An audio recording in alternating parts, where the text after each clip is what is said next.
A Lenawee County man is suing the maker of the COVID drug remdesivir and a Michigan hospital after having 2 strokes. He says the doses he was given had glass particles in them, and his attorney called the case sheer negligence. Andres Gutierrez spoke with the man's family. He has the story tonight from the Westin Southfield, Detroit.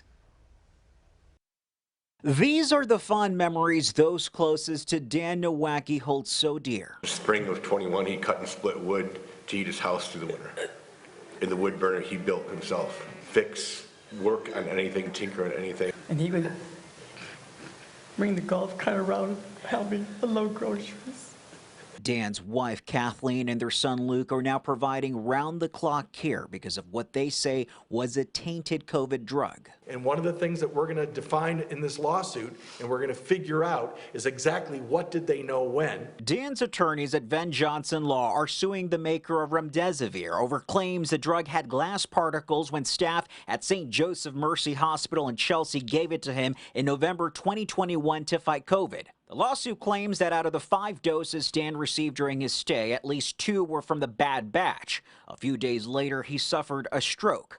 The drug maker, Gilead Sciences, issued a voluntary recall the following month. Once Gilead came forward in the first week of December, why the patients weren't located and it was discovered, so maybe Dan could have been spared his second stroke in December. But Dan and his family weren't made aware of it until several months later in April 2022 when St. Joseph Mercy Chelsea sent a letter confirming he was given at least 2 doses that were part of the nationwide recall. Their argument, ladies and gentlemen, has been, yeah, we know we voluntarily recalled, yeah, we know there's glass particulate in it, and we know that the 2 doses were given to Dan, and we know we had a stroke.